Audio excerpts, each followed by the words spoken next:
Welcome into the Awesemo.com NASCAR live before lock shows. We're here to get you ready for today's NASCAR race. And I will try not to butcher this company's name, the Ruoff Mortgage 500. When I saw that name, I was like, "Ooh, hopefully I'll be able to say that one right." But of course, we're here for the next hour to break this one down for you, answer any questions you have on today's race. Of course, as always, I am joined by Chris Pennell. Chris, man, great to once again be here on a Sunday, talk a little NASCAR DFS with you. And this is I was watching your show earlier today, and I thought one of the when we talk about game theories, and NASCAR, one of the things I think over the last year when I was doing the shows last year was, okay, this driver's going to the back. Okay, let's maybe have a little bit of a change of direction where we go. But I thought it was kind of interesting that you say, you know what, it doesn't affect me at all in NASCAR in 2022. Yeah, what's up, Jason? Looking forward to another good show this weekend. Looking forward to the Phoenix race, breaking it down with you. As what you mentioned just now, that's pretty much been my approach. In seasons past, I've made the mistake where if a driver ends up going to the rear, I end up dropping all my exposure. And what do you know? By the time the competition caution rolls around or stage one's over, they're right back where they were, and you're kicking yourself because it's like, well, Kyle Larson's already there, and I just screwed myself over. And that's what we're probably going to see today. We've seen Larson go to the rear already this season. Right by the time, not too many far laps in the race, Larson is right there. So if you had, for example, 20% Larson beforehand, you learn he goes to the rear. I'm not personally changing that because it's not like he's starting at the very front anyway. He's starting seventh. You're kind of hoping he was more of a stage two guy anyway.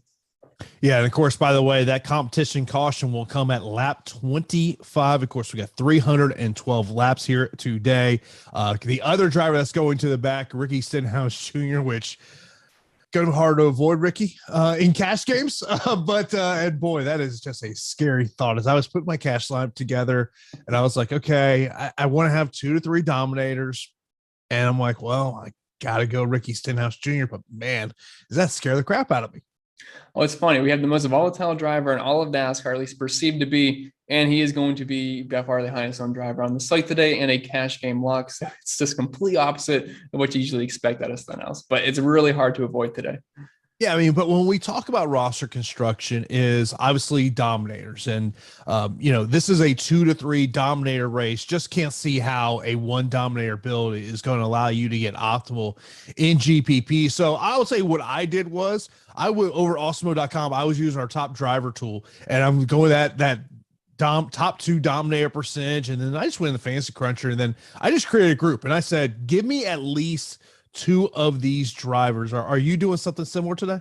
Yes, basically the same thing. Because if you're building a 1 Dominator build today, it's just not going to be optimal the way Phoenix is constructed. I mean, we have 312 laps today, around 220 total Dominator points.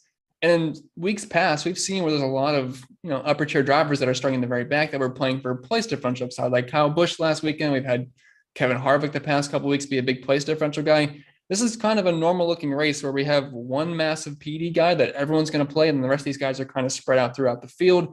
So when building lineups this week, setting up a 2 to 3 Dom build group and optimizers, if you are using one like Fantasy Cruncher this weekend, is the best way to go about it, because if you don't have those Doms, you're not going to be taking down tournaments.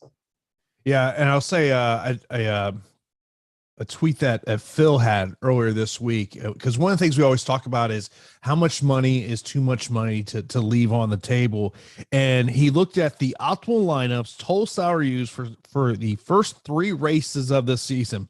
Daytona, I feel like we got to throw that one out the window because it's a super speedway. The optimal lineup was 38,400. I feel like if you create a lineup at 38,400, you're going, whoa, I don't know about that one. By the way, this is on DraftKings. Next race, 49.5, then Vegas, 49.9. Over on FanDuel, Daytona, 25.5, then it was 46.4, and then 47.5. And that was, for me, as I was developing my lineups, I was like, you know what? I don't want to spend all my roster. I want to leave $200, $300, $400, $500 on the table to, especially these GPPs allow me to get a little different. Right. And I'm pretty much the same way. Like there's some apps I'll get where there's 50,000, but you got to know those are probably going to be duplicated, because if you were hand building, which a lot of people do hand build in those contests, it feels really nice evening out your salary to zero. So just leaving any amount of money on the table is usually a very strong way to go about it. Yeah, for me, it's my cash games is what I hand build, but in terms of GPPs, those are that's a multi-entry. I'm going in a fantasy cruncher, and I'm sitting there and because honestly, when I did my first crunch, I didn't start a group yet. I wanted to see what it spit out, just kind of see it. Then I was like, okay, man, that is way too much Ricky Stenhouse Jr. Way too much Ricky Stenhouse Jr. I was like, gotta change this up here a little bit. Of course, we are sponsored by PrizePicks. We'll talk about PrizePicks here later on in the show. Of course, be sure to hit that thumbs up button. Helps that YouTube algorithm out for us. And of course, you're not subscribed also right here on YouTube. Be sure to do that. Of course, later on today, we got NBA Deeper Dive to get you ready for tonight's NBA slate, which once I get done with this show, that's what I'll be doing. I'll start building some NBA lineups to get one ready, because my NASCAR lineups are already in there. Let's roster construction for cash. We mentioned about the Ricky Stenhouse angle. Take that, since we already kind of talked about that. What's your also game theory for cash today? So in cash games, I am playing pole sitter Ryan Blaney. I know the competition caution might hurt him a little bit because everybody could get shuffled up a little bit, but I know Phil talked about, we were talking about in the pre-show, that the pole sitter at Phoenix has been a guy you want. Now, this has been the championship race the past couple of seasons, but still, even then, the pole sitter has performed very well, the front row and all the guys starting inside the top 5. So rostering Ryan Blaney, throwing him in with 1 to 2 more Dominators, and then obviously getting your PD guys at the end is the way I'm going as far as cash goes. And that would be pairing Ryan Blaney with a PD guy like Truex and Chase Elliott, and then take your pick at potentially a Hamlin or William Byron if you want to go the 3 Dom route. Mentioning about that stat about the driver on the pole, and this is what Phil wrote on Awesemo.com. Since Phoenix was realigned and repaved in 2018, Dominators are starting up front and often coming from the pole position.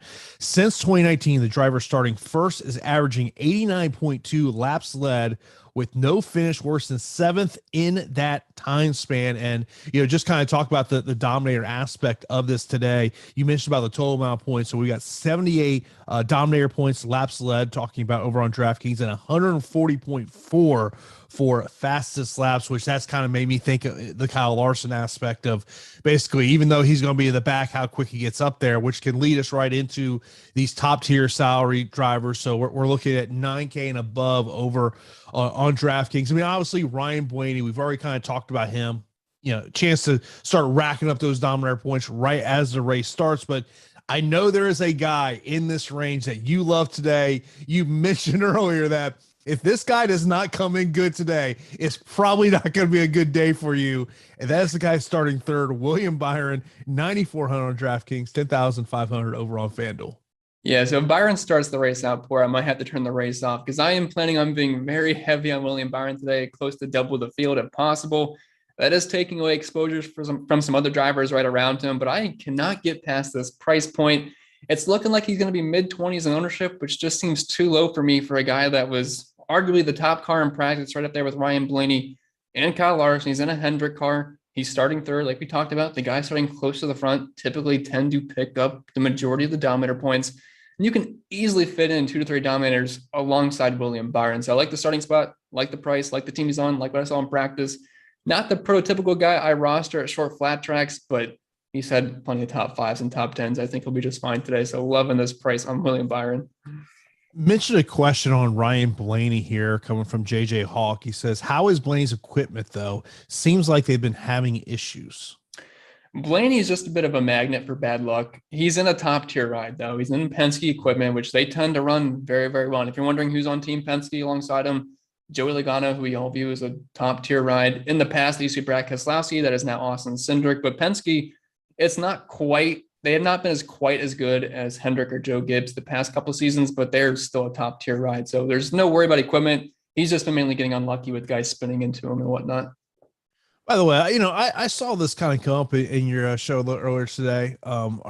Is a Ryan Blaney win equaling, a new addition to the household? It could. We might need it. I know people are mentioning the spot on the wall. We could definitely cover that up with the Ryan Blaney cover. Of course, if you do got any questions, line those up in chat. We talked a little about Kyle Larson. You mentioned about Chase Elliott as well. Chase Elliott starting 19, so you got the place differential there. The third most expensive driver over on DraftKings at 10,700, 12,500 over there on FanDuel, and of course he's one of those guys of, as I mentioned about, if you're an Also Plus member, that top driver tool, when there's certain things that I'm looking at. Dominator top 2%. He's one of those guys that is one of the upper there, just a little under 10%. Yeah, I'm getting to quite a bit of Chase Elliott.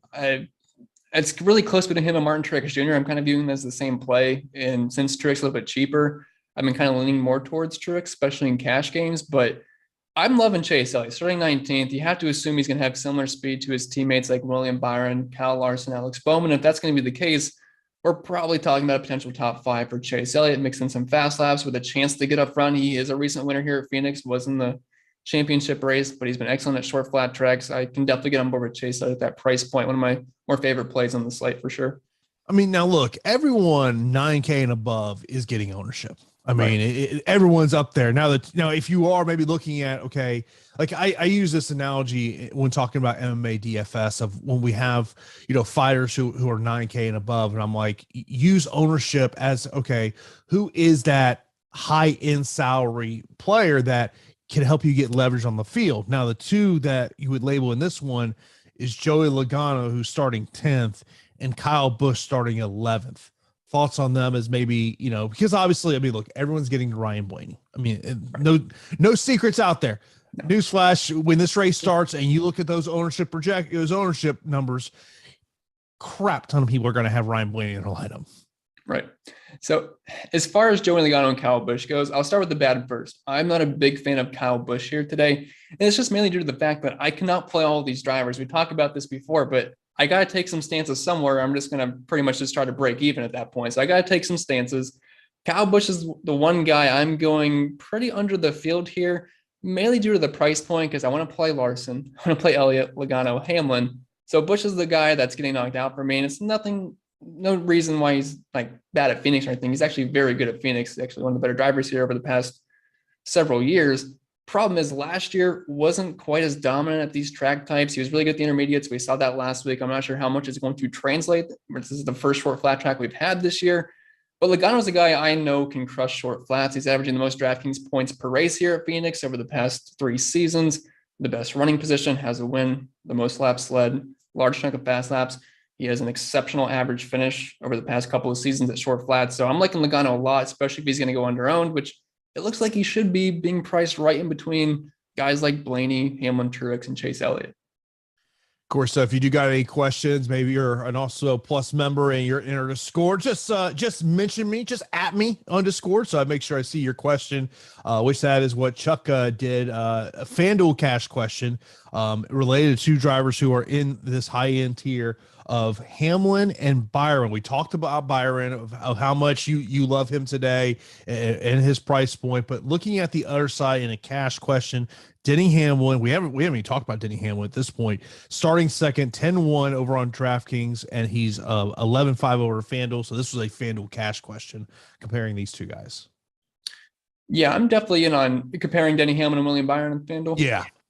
So I personally think Denny Hamlin's going to be higher owned over on FanDuel. He just has the longer track record here at Phoenix. He's just been absolutely incredible here. 5 top 5s the past 6 races. He's a recent race winner. He was the most dominant car last season at the short flat track. So if it's cash games, I would lean Denny Hamlin. I think you can play him in cash games over on DraftKings too at that price point. So it's really hard to look past the track record. And I know he did not have a great finish last week, but he was first in average green flag speed before he ended up having the issue which caused the end to his race.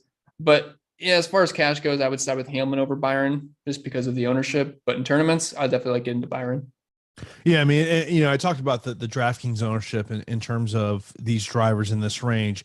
FanDuel, it's the same exact scenario. I mean, Blaney's not getting as high of ownership like he is over on DraftKings. I mean, but like I think of Denny Hamlin is, I mean, what if Denny Hamlin can get out in front of Ryan Blaney at the start of this race? Which is certainly possible. I mean, Denny Hamlin, like I said, is very, very good at Phoenix. I know the JGR cars were not strong in practice. Truex was slow, Bell was slow, Hamlin was slow, Kyle Busch wasn't terrible. My narrative I'm telling myself is that they were sandbagging a little bit because they've just been so strong at these track types. So if you want to get away from some Blaney in tournaments, Hamlin will be high owned just because of the price point and starting up front, but he will be lower owned than Blaney. He's certainly a good pivot. The one guy that we haven't talked about that's in the salary tier would be Kevin Harvick. He is starting 16th, 9,100 on DraftKings, 10,000 over there on FanDuel. Similar to Kyle Busch, he's the one guy where I'm just not getting much exposure to, and that's mainly because I got to take some stances somewhere. And if I'm super heavy on Truex, Blaney, Byron, well, the ownership's got to disappear somewhere, and Harvick is the guy that's happening to. I know he's phenomenal at Phoenix. I'm not going to debate that. Absolutely great here. Decent in practice, posted some top 8, top 10 speeds across the board. The problem is I just can't see him dominating. If he runs like top 10, gets a handful of Dominator points, that's fine. But we're talking mid to upper 40s in points, which I just think guys like Byron and Blaney have a much higher ceiling. So I'm betting on the Dominator points from those guys and kind of straying away from Harvick just because I think he's going to finish well, but I don't think it's going to be great for DFS as far as being the optimal lineup. Of course, we are in full-on March Madness season. Of course, we'll find out who's in the tournament here later on today. And we're excited to announce the launch of our premium betting pick subscription. Click the link below right there in the YouTube info to subscribe to and join our betting picks Discord channel. Each day, Alex Awesemo Baker, Ben Rassa, and Steve the Colt Buzzard use Awesemo's industry-leading projection models to identify the best potential ROI situations, provide catered snapshot betting analysis in actual time frame until March 17th, so just a couple of days away. You can get a discount on these best bets when you use the coupon Let Me See Those Picks at Checkouts. Once again, that's Let Me See Those Picks at Checkouts, which will get you full access for only $15. Now the time to get premium betting subscription just in time for March Madness. I know Tyler, who produces my MMA content, he has been tailing Ben Rassa, and let's just say Tyler's having a good weekend. Let's just say that he's having a really good weekend. So you got to check out everything we got there in terms of premium content we have over there with the betting side of the equation. And of course, be sure to be following Awesemo on Twitter as well at Awesemo_com. So let's get into the next tier. So the mid tier. So these will be the drivers that are in the 8, 7, and 6K range. And I think I want to start kind of the lower end on this equation because both I know you and Phil have the same thought process here. If you like AJ Allmendinger, who is getting a crap ton of ownership, he is 7,200 on DraftKings, 7,000 over on FanDuel. If you love him, how do you not love Justin Haley starting 28th, 6,000 on DraftKings, 4,500 on FanDuel? Please explain to the listeners why this is the case. And I wish I knew why the sites were pricing them so differently, but they're in the same equipment, same team, Colleague Racing. And both, not both, we haven't had AJ Allmendinger in this car yet in the Cup Series this season, but Justin Haley has showed he has top 15 upside every week. He was running top 15 in the Auto Club. He finished, I believe, P17 last week at Vegas. There's a good chance we see Justin Haley finishing close to AJ Allmendinger. If I had to give the slight edge, I would say it's Dinger over Haley as far as who's going to finish higher, but I don't think it's enough to warrant a $1,200 pricing difference. So while I do like AJ Allmendinger a lot, if Haley's going to have much lower ownership, because obviously Allmendinger's going to pick up quite a bit of ownership, he's popular Cup Series, he has way more experience, and he's good at Phoenix. But give me all the Justin Haley I can take at a $1,200 discount compared to Allmendinger. Both great plays, but I don't get the pricing difference, especially on both sides. Yeah, of course, we talked a lot about Ricky Stenhouse earlier in the show about a cash game play. Of course, he's starting in the rear, but has a 36 position here, 7,000 on DraftKings, 7,300 on FanDuel. Let's talk the GPP aspect of this. And what do you do with Ricky Stenhouse Jr. at this price tag? And obviously, ton of potential place differential. So honestly, the only way I don't see Ricky Stenhouse Jr. not being optimal today is if he happens to wreck out or just runs into mechanical issues. So this is obviously not an all-in situation, but the chances of him having a mechanical issue or wrecking out are not high enough for me to warrant a fade of Ricky Stenhouse. I realize that he's a very volatile driver, but he has shown some speed this year. And if he gets a top 15, there's a very strong chance he is knocking on the door in the optimal lineup. I believe a top 15 warrants close to 50 DraftKings points if you mix in a couple of fast laps, which is certainly possible. Didn't get a ton of practice data, but was 19th in the 10 lap, 20th in the 5 lap. As long as he is clean today, which I know can be a tall task for Ricky Stenhouse, good chance he's optimal today. I'd rather get different elsewhere. If I'm rostering Ricky Stenhouse, yes, you're going to have a ton of ownership in your lineup. I would rather pivot to somewhere else in your lineup to get different.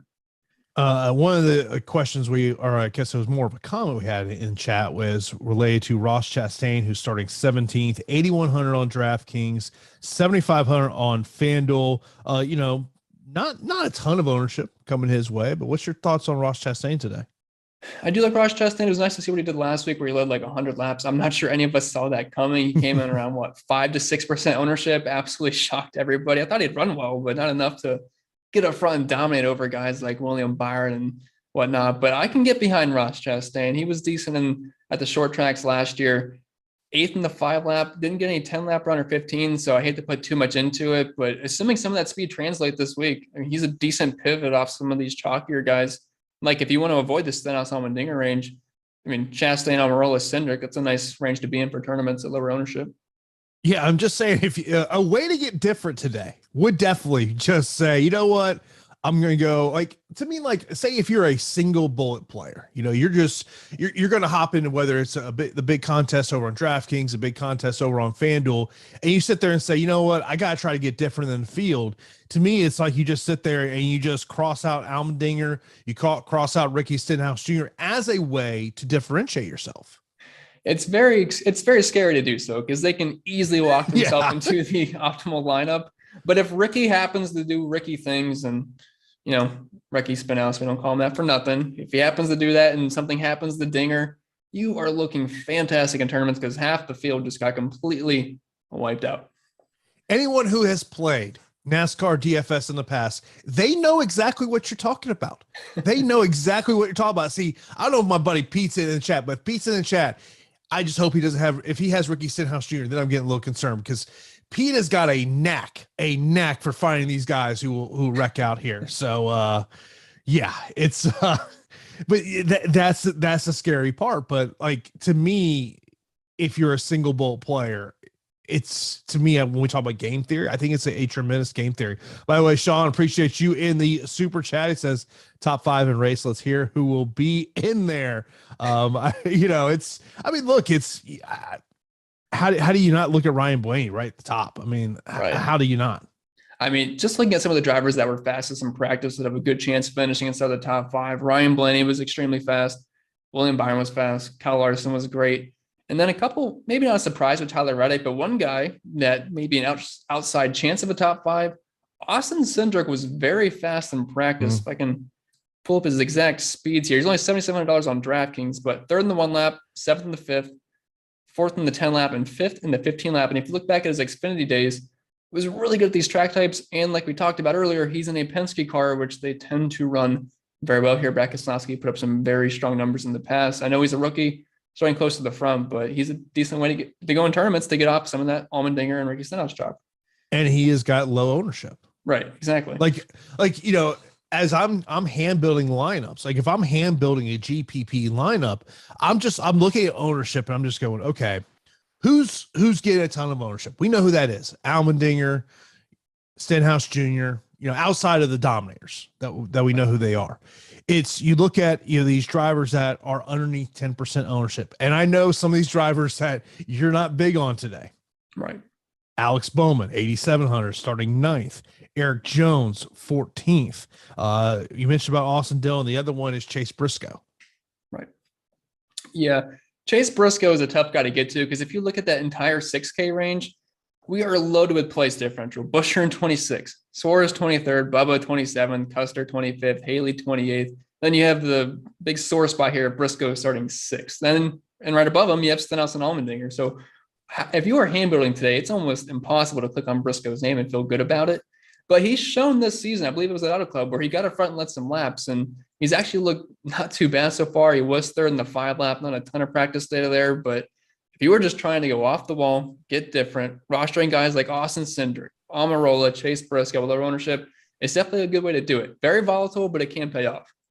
And speaking of Eric Almirola, Jay in chat saying thoughts on Eric Almirola, say, are we liking him even though he starts in the top 5? Yes, I know when I did the Awesemo top 5 DFS picks video that did come out before qualifying, and unfortunately, a lot of those guys that I did like ended up qualifying all inside the top 10, which makes them pretty tough DFS plays. Almirola is one of those guys. He could be one of those mid-range guys that surprises us, and we've seen it past couple of weeks. Chastain led around 100 laps last week. We saw Briscoe lead laps. Eric Jones was a top driver at Auto Club. Almirola is one of those guys that could surprise us. He's very good at Phoenix. Average finish of 10.7 the past 6 races. Leading average finish of 8.5 last year at the short flat tracks. He even picked up a win. It's not likely, but it is possible Almirola holds his position, gets some fast laps, and maybe gets up front and steals a race win. Mr. Guy saying, can I play 2 drivers starting in the top 5? I will flat tell you, in my cash hand builds, that's a big yes for me. And I think it's not hard to figure out who those 2 are. Correct. Yeah, I mean, I'm certainly loaded up on the top 5 today. I have a ton of exposure to Blaney, ton to Byron, ton to Hamlin, a decent amount to Bell. That did drop because of where he's starting, but those first 3 positions I am completely loaded on, and I think you can play them all in the same lineup as well and not feel too bad about it. Yeah, I mean, my thing with, like, on the Ryan Blaney aspect of it is, okay, I was like, all right, how much is too much? And that's always when I'm building these multi-entry lineups of, okay, there are certain drivers that I know I want to get to today. Even though Ricky Stenhouse Jr. scares the crap out of me, I got to get to him. I got to get to him because it's like you mentioned, if he finishes 15th, how's he not optimal? Correct. I mean, because we're looking at around 50 DraftKings points. And for guys like at similar price points, for Briscoe, who's $100 less, starting 6th, for him to get 50 DraftKings points, he's got to first pretty much win the race. He's going to have to lead laps. He's going to have to get fast laps. And that is way less likely than Ricky Stenhouse just limping into a P15 today. Yeah, I mean, it's like we, no matter what the sport is, we always talk about boom bust, of who has that, has that just high ceiling, but also, man, that floor can get pretty damn low. It's like, but you look at someone like, and just use Chase Briscoe as an example here. You're starting 6. If you sit there and say, okay, I'm going to throw him in a lineup, my thought process goes into, okay, what is the path to him being optimal? And the path has got to be, this guy's got to lead some laps. Correct. I'm looking at a heat map of where these guys would score, where they finish. Briscoe, if he won the race, no Dominator points. We're looking at 50 points.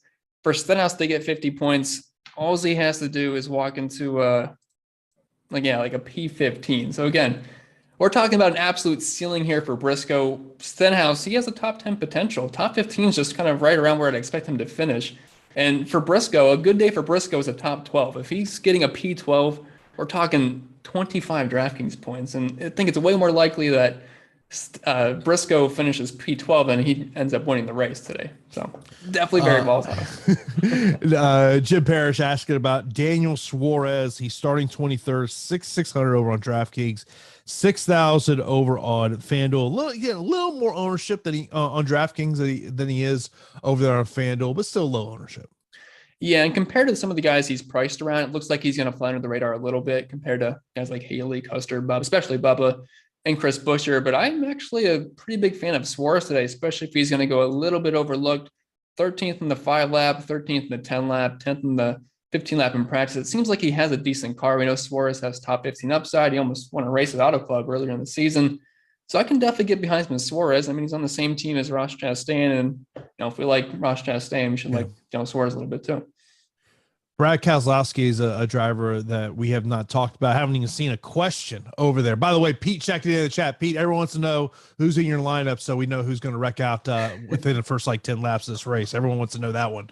But Brad Keselowski, 8,200 on DraftKings, 8,300 over there on FanDuel, starting 18. So there's obviously place differential points there to be had. But what's your thoughts on Brad today?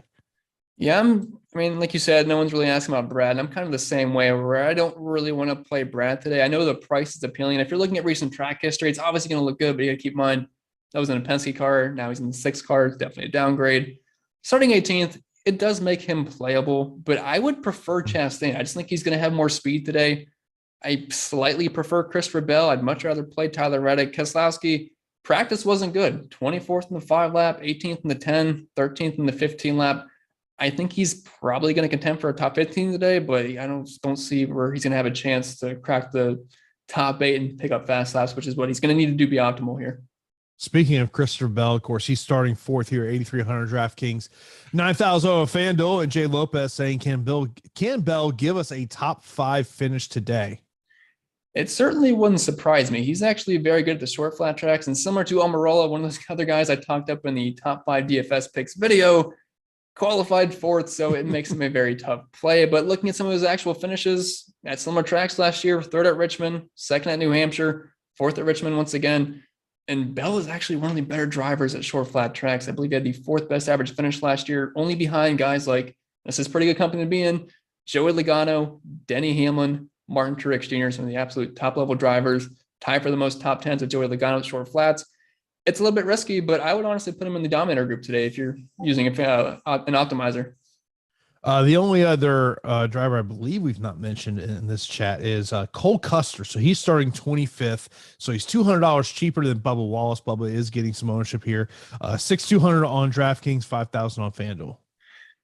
Custer's one of those guys that never feels great to play. And obviously, I'm sure you heard some people last week, but practice wasn't actually it wasn't as good as I'd like it to be, but he's still 21st in the 10 lap, which is better than where he's starting. But he did finish 13th here last year at Phoenix, which does give me some hope. And the Stewart Haas cars haven't actually looked terrible so far this year, so I can get behind some Custer at 6,200.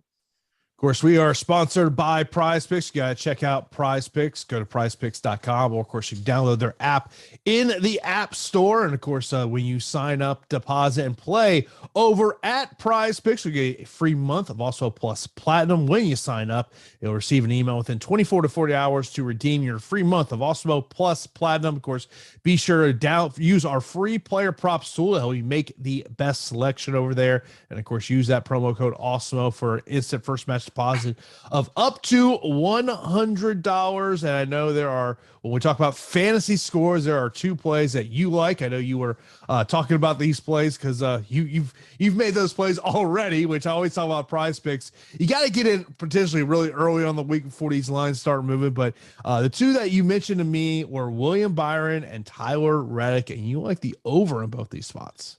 Yeah, William Byron's prop projection for his points were really low. It really stood out to me because I have him projected around 55, 56 points. PrizePicks was only at 41.5. I am not sure if that is updated since this morning when I last checked, but it did not change overnight. But 41.5 was my biggest leverage that I had. I mean, for him to get 41 points, assuming he leads laps and dominates at some point, gets some fast laps, as long as he's not finishing outside the top 5, top 6, he should go to walk into over 41 points. And as far as Tyler Reddick goes, opened at 36.5, which seemed like a gimme, up to 38.5 now. It's still pretty good for Tyler Reddick because he's the guy that certainly has fast lap potential. I believe he only has to get a top 8, top 9 for that to pay off, which is something we should expect from Reddick. So those are the ones that are looking a little bit too low, in my opinion, as of right now. Yeah, that Byron's still at 41.5. So you got to take advantage of that right now. Go over to prizepicks.com or open up that app if you've got it on your phone, on your tablet. And of course, if you are not a member over at PrizePicks, be sure to sign up, deposit, and play there. You'll get a free month of also Plus Platinum when you do all those things. Of course, be sure to check out PrizePicks. Appreciate their support here on the Awesemo MMA NASCAR Live Before Lock show. So now as we look into the lower tier here. These drivers all under 6,000. So we got Ty Dillon, Harrison Burton, Landon Castle, Corey LaJoie, Michael McDowell, Todd Gillihan, Garrett Smithley, BJ McLeod, and Cody Ware. I know someone previously had asked about Corey LaJoie. Of course, he's starting 30th. Ty Dillon starting 21st. He came up as well. And then someone just saying, is Landon Casal a value play today? So as far as Landon Castle goes, he is someone I am not getting to. He's in a Spire car for the 77. I think he should honestly be flipped with Gilliland as far as the pricing goes. I'm not sure why Castle is above guys like Michael McDowell and Todd Gilliland in Front Row Motorsports. Mm-hmm. So Castle's not someone I'm getting to. I know he's free on FanDuel at $2,000, but I would say there's probably a good reason for that. As far as these cheap guys go, they're all pretty interchangeable for the most part. Corey LaJoie in a very similar spot last weekend, similar price, similar starting spot. Actually popped into the optimal lineup. I think he's got top 25 upside. McDowell starting a little bit too high for me to have a ton of. Ty Dillon has a good history at Phoenix, but again, he's been pretty slow this year. I know he's been getting some decent finishes, but I've been really landing on Harrison Burton. He's been the guy. I did message you on Slack. I'm not sure if you saw it, but Harrison Burton is going to the rear. So I'm not sure if you have any questions about that. But like I said earlier, it's not really changing anything for me. He's in basically the fourth Penske car with the Wood brothers. Like I said, Penske cars tend to run pretty well here. So Burton's been kind of the guy in the 5K range that I've been pretty high on. So that was notification I got my own Slack. There you go. Of course, if you do got any questions and you're also a Plus member, you hit those up in Discord, just at me, at Jason Floyd, and we'll get your questions here on the show. I mean, yeah, you mentioned about Harrison Burton. He is the driver in this salary range that is getting the most ownership there. I mean, look, there's drivers in this range, especially over on the FanDuel side of the equation, that literally are getting nothing. No, over on the FanDuel side, people just aren't wanting to get here. I mean, you mentioned about, some of these guys that are priced at 2,000, 2,500, over there on the FanDuel side of the equation. I think the question ultimately goes is like, if you're developing, 20 max, 150 max, are there just guys that you just say, you know what, in my optimizer, I'm just unchecking, do not give me any of these guys? Or is it better just to create a group and say, at the absolute most, give me one of these guys? Yeah, I've definitely done both before. Recently, I've just been completely Xing out guys like Smithley, McLeod, Cody Ware, Josh Bilicki every single week. I guess you could throw Castle in for Bilicki this weekend. But in the past, I have made a scrub group where I'm going 0 to 1. Because if you're getting 2, we usually say if you're getting to 1, you need to restart. If you're getting to 2, I think you really, really need to restart. So I can totally get behind both strategies there. I really would. If you got to 2 of these drivers, I want to see what the rest of that lineup looks like. I mean, right. We try to go with the 4 Dominator build at that point? Which I think at that point, you're going overkill. Yeah. Sean asking, any idea if there'll be lots of wrecks on this track or not too bad? Goodness, I hope not. Phoenix should not be a track that you're going to see some mass carnage, although the same could be said for Auto Club, and we saw mass carnage, but I don't think Phoenix is going to be anything too crazy. Las Vegas wasn't insane last weekend.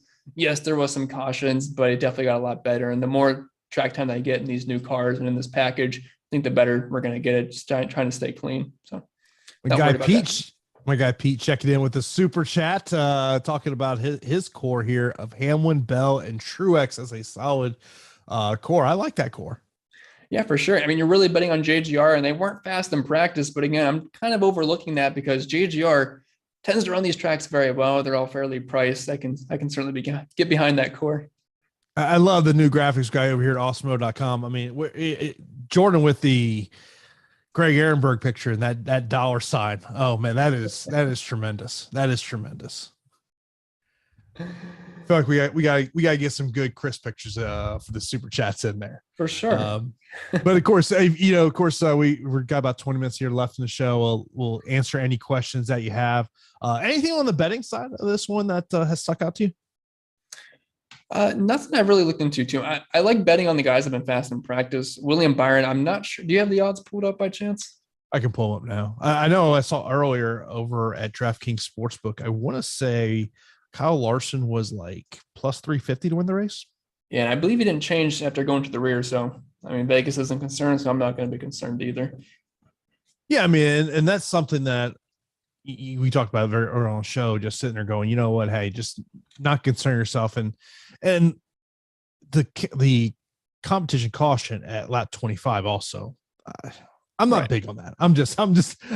Especially like if you're going to be a backer of Ryan Blaney today, that's the one that kind of could hate being that early in the race. Yeah. Just looking at here. So you want to say, if you look at the winner odds on this one, Larson plus 450, Blaney plus 650. Maybe if you want to go down a little bit, maybe a Martin Truex Jr. plus 1200. Yeah. I mean, I feel like that's pretty reflective on him having a poor practice and a poor qualifying spot. But if you can get Truex at a track like Phoenix, one he won at last year, plus 1200, some pretty good odds, even though, like I said, practice wasn't super impressive. But honestly, what I'm looking at right now, I pulled it up. You can get Tyler Reddick at plus 2,500, which for a guy that has shown a lot of speed so far this year, that's not a bad one to take a couple stabs at. Of course, we'll get to spend the rest of the show answering any questions that you have. First off, going over to Score with DF Focus asking, Elliott and Burton or Byron and Busher? I'm guessing that's a DraftKings question. Yeah, I'm going to side with the Byron side. I just really like the Dominator upside. I know Chase is very appealing starting in 19, but I think Byron's got a very high ceiling today. Yeah, I mean, it's we've talked about how much if William Byron doesn't come in, of how much that's going to potentially hurt. Cash question doesn't say whether it's DraftKings or over on FanDuel. Chris, Hamlin and Busher, so kind of something similar, or Elliott and Haley in cash. I would go with the Elliott and Haley combo there. Since it's cash, I'll take the extra PD, assuming you already have some drivers up front to pair with Elliott. Bell or Stenhouse Jr. in a FanDuel GPP?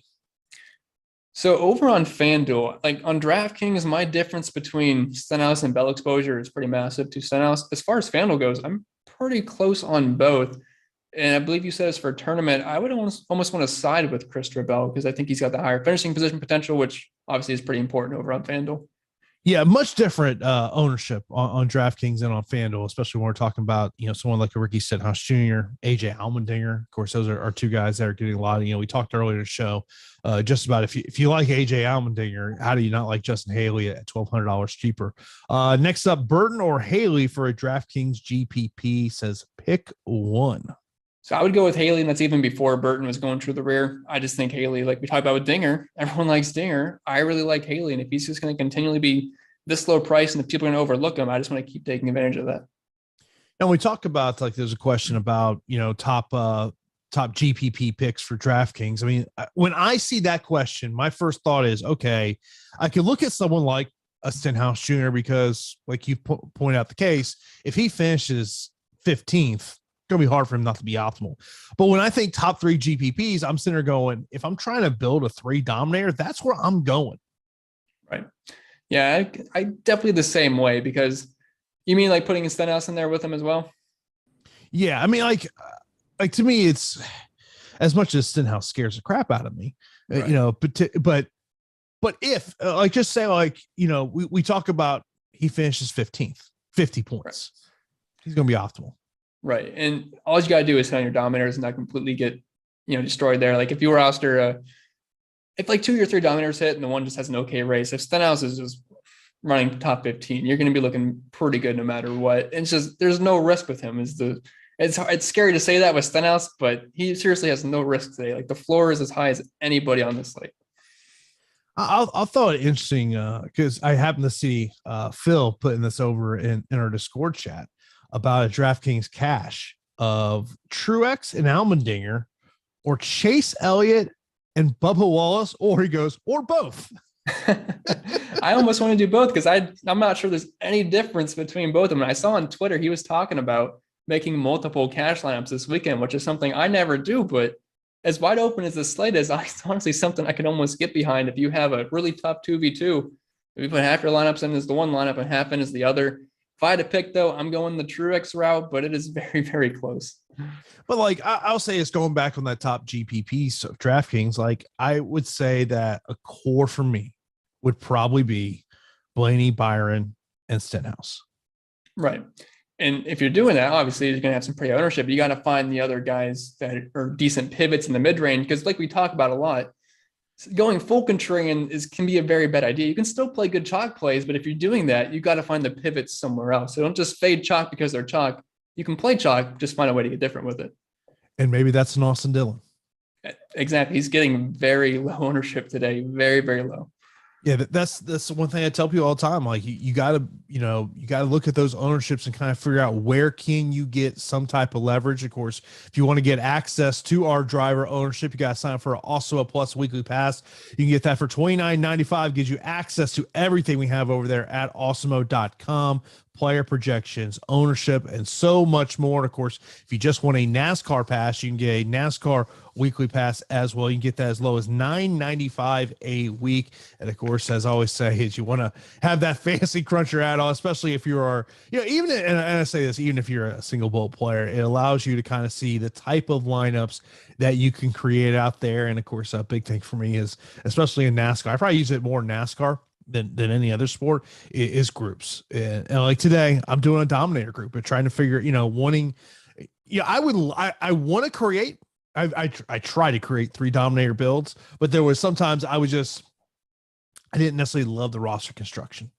Right. So I found myself in more 2 Dominator builds, but if I could get to a third, I was getting to a third. Yeah. And both certainly look good today. Like if you go in 2 Dom builds, kind of depends on which DOMs you have. Like if you have a Kyle Larson, that's probably leading to more 2 Dom builds. If you're getting more heavy on the Byron Blaney, that's where the 3 Dom builds start to populate more. Yeah, no question about it. Let's see here. Next question. DraftKings single entry, Larson and Burton or Chase and Suarez? Ooh, I'm pretty tempted on the Chase and Suarez one because I like the Suarez. I think he's a little bit of a pivot in that 6K range. And Chase, Chase is going to be starting above where Larson is at the beginning of the race. I know the qualifying spot doesn't indicate that, but with Larson going to the rear, there's a decent chance Chase could get to the front quicker than Larson. Try to get some earlier questions that came in. Nate says, what kind of rules do you run for Fantasy Cruncher? For me in NASCAR, it's more about creating groups more than anything else. Yeah, I typically go groups, and I usually add a little bit of randomness. I'm not sure if you ever play around with that, but I typically around 20%. Yeah, that's me. There's a lot of times when I'm whether it's NASCAR or any other sport, that sometimes I'll fluctuate with that randomness and uniques just because I'm more trying to see what it pushes out. Josh Engelman was talking about this earlier this week where, he's talking about, when you go into Fantasy Cruncher, you don't want to have basically a bunch of the same type of lineups. You want to try to, so you're not basically playing against yourself, you're going there and putting there, but yeah, 20% is kind of a go-to number for me for randomness. Yeah. That's where I always sit at. Yeah. Stan, to Hamlin or not to Hamlin? I guess that is the question. I know he's had a terrible start to the season, but he has had a fast car. It's just a matter of putting together a full race, which if he can put together a full race at Phoenix, starting second at this price point, good chance he is maybe not quite optimal, but he should be pretty close to it. Just depends on how many laps that he can pick up. Yeah, of course, if you do have any questions, be sure to line those up in chat. We will get to those as we go on. We got under 15 minutes here left in the show, so be sure, of course, be sure to smash that thumbs up button. That does help us out tremendous. Of course, if you're not following Awesemo here on Twitter, be sure to, or here on YouTube, I should say, be sure to hit subscribe so you get access to all the great shows that we do have here. Of course, NBA Deeper Dive come here 4:00 Eastern time today. And of course, if you have any questions, be sure to line those up in chat. Andrew, Truex or Harvick on a FanDuel GPP? So there's a pretty big price difference there. Truex is really cheap on DraftKings. Over on FanDuel, he's the second most expensive driver. Harvick's all the way down to $10,000. So price doesn't matter here. I am taking Truex. You have more PD upside. Harvick's great at Phoenix, obviously, but so is Truex. So I'm just going to take the extra PD as long as the price doesn't matter there. Thomas saying, I'm torn. Help. Custer versus Bubba on DraftKings. That is an ugly 1v1. I hate rostering both drivers.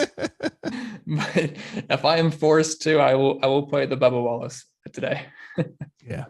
Can you play Blaney and Byron together, or not good to pair for a DraftKings GPP? I certainly hope you can play them together today, because if not, I'm in trouble. As I was reading the question, I'm sitting there going, oh, I hope it works out, because yeah, I've got that pair a lot. Oh yeah. Majority of my lineups today. Yeah. Jake says 4 Dominator Bill plus Burton and LaJoy. If LaJoy is your lowest driver, that's actually not too bad. I'm assuming it's a bunch of cheap Dominators, but I can get behind that as long as LaJoy is your cheapest. Yeah, I mean, The only thing I would say about that is I would be concerned of what happens if Stenhouse booms and he doesn't bust. That is true, because then you could be, because 4 DOMs, I mean, one of those guys is probably not leading a large chunk of laps. I'd be interested to see who he's classifying as DOMs, because if he's maybe mentioning Reddick as a Dominator, which we aren't probably viewing him as much of a big DOM as others, that's a little bit different. But if you have a bunch of guys starting up to the very front and Stenhouse booms, like you said, you're probably in a little bit of trouble. Yeah, I mean, like looking at a Dominator that maybe we haven't necessarily really talked about him as a Dominator that maybe does allow you to kind of get different from the field, Christopher Bell. Right. And that's the thing. Like if you're playing 4 DOMs with Christopher Bell, the problem is he's starting 4th. So at that point, you probably have 3 guys, maybe 4, depending on which DOMs you're going with inside the top 4. One of those guys is probably not going to do well. So I think you're kind of handicapping your lineup a little bit. FanDuel GPP question here. We got Amarola and Haley or Harvick and LaJoy. And this is for FanDuel? Yes. Oh, gosh. I would probably have to go the Harvick route. He's a better play on FanDuel, in my opinion. That's where I'm getting more of him, but I'm not sure if you're the same way. Yeah. Yeah, I'm kind of over there. I'll be honest, I'm paying more on DraftKings than I am on FanDuel. Right. Christopher says Byron and Chastain or Elliott and Wallace in a DK cash contest. If it's cash game, I'm going with the Elliott and Bubba Wallace route. Yeah. I mean, it's just the question is with Ross Chastain is what's the ceiling today? I think is probably the question I have with that. Right. I know. If you're looking at the driver logs from last week, you're seeing a little points for Ross Chastain. That's more of an anomaly than what we're going to expect throughout the season. But I mean, just the Elliott Bubba Wallace routes, much safer, pretty high floor, and it's going to be much higher round too for cash. Thoughts on Austin Cindric? Of course, he's starting a 7,700 over on DraftKings, 7,800 on FanDuel. He's similar to Almirola and Christopher Bell, where I liked him a lot heading into the weekend. Unfortunately, once again, qualified very, very well. So I guess that's something we're going to have to get used to. But starting 8th, he had a top 5-ish car in practice, and he's in a Penske car, and he was good at these track types in the Xfinity Series. I think there's a decent chance he could hold his ground and pick up some fast laps and be a good tournament play. So Andrew's got 7,900 left over on DraftKings. He's got 3 drivers that he's looked at. So he got to Austin Dillon, Cindric, and Almirola. For me personally, the guy we just talked about, I would roll with Austin Cindric just because you have the extra PD upside. I feel like he's got similar upside to Almirola, so I'll just take the 3 extra spots. Yeah. Let's see here. Is Logano and Bell good to pair with Blaney and Byron? Whoa. What if you do that? Good Lord. I don't know what your other 2 drivers looks like. Yeah. You might be getting into that Todd Gillen, Garrett Smithley. If you can it's just, I really hate to play down in that Todd, Garrett, BJ, Cody world. Right. It's just not a world I really want to play in. No, I don't feel terrible about Gillen, but the Smithley and McLeod, where if you're getting those guys, I'm probably trying to rebuild that lineup. I did get to some Todd in multi entries. Yeah, I did too. It's probably going to burn us, but it's hard to pass up the price point. Yeah, I know. It's like, Travis mentions, thoughts on last man in of Todd Gillihan. I guess, I mean, man, if you've got less than $5,000 left, yeah, he's the guy I would go to. I mean, I personally think he should be swapped with Castle. So I think you're getting a nice discount. He's in similar equipment to Michael McDowell, which we play Michael McDowell from week to week. So, I mean, Todd Gillihan starting 33rd. If he gets a top 25, he's a good play on DraftKings. Yeah, I mean, my thing is, if you're down here in this range, it's at the most 1 person. If you're getting to 2 of these people, it might be time to start hit clear and start over. Right. Yeah, definitely not. I'm barely getting 1, so 2 is not in my lineups today. No, I mean, I'm just thinking of, when I was looking at my CSV earlier, I guess I should just pull my CSV up, and I didn't find myself yet. Gillihan was like the one guy I think down this range I really got to. I got to Harrison Burton a little bit. But yeah, like when you start, Garrett Smithley gets put in your lineup, I'm like, oh God, what are we doing? What are we doing? Yeah, I'm looking at my lineups. The one scrub I have is BJ McLeod at 0.7%. So that's a 1 lineup out of 150. And that's it for the scrubs besides Gillen. Chris, who's your favorite PD play? I mean, it's easy to say, but Stenhouse. I mean, the question is if it's not Stenhouse. I think that's probably the bigger thing because, especially if we're talking on a DraftKings equation, look, Stenhouse is going to have major ownership.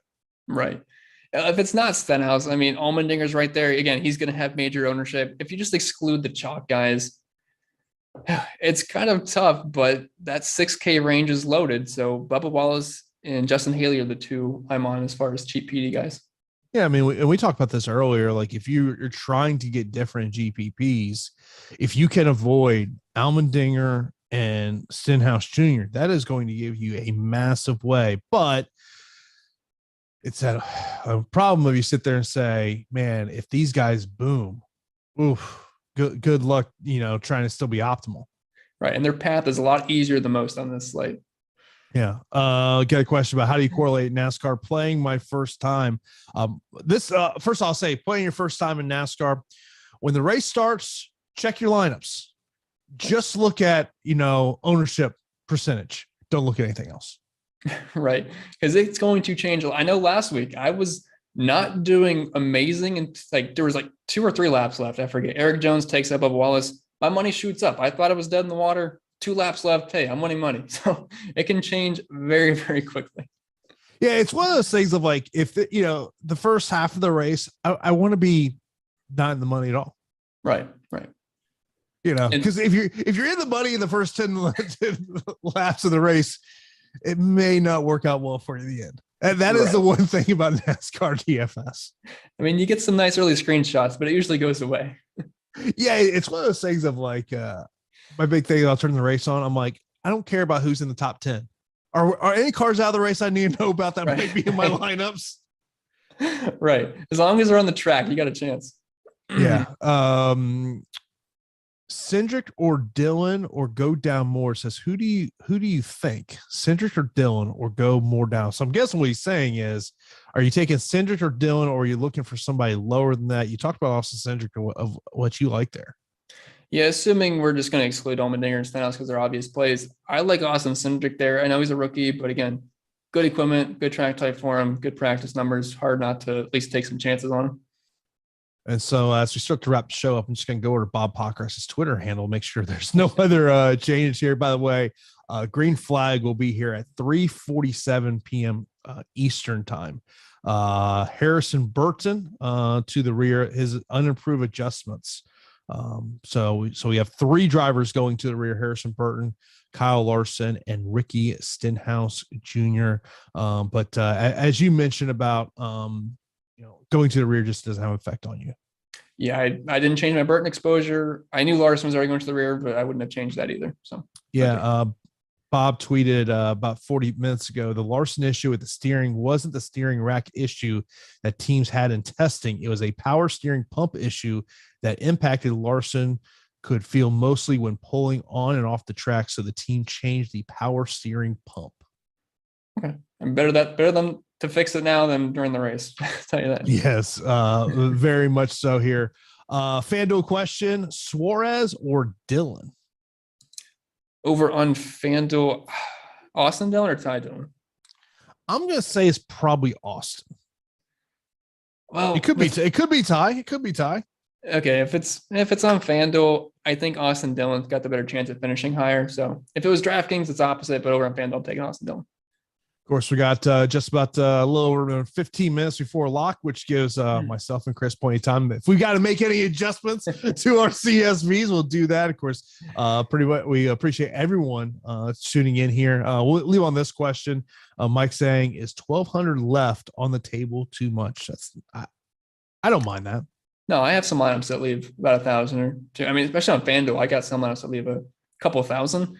Looks a little scary, but I think it can work out. Especially, it's fine to leave money on the table on both sides today. Of course, appreciate it as you leave the show here. Give us a thumbs up, and don't forget coming up here 4:00 Eastern time, so about 30 minutes from now, we've got NBA deeper dive. So keep it locked here at Awesemo.com. That is going to wrap it up for Awesemo's NASCAR Live Before Lock. We will talk to you next week, 2:30 p.m. Eastern time. At least I'm pretty sure that's the show time.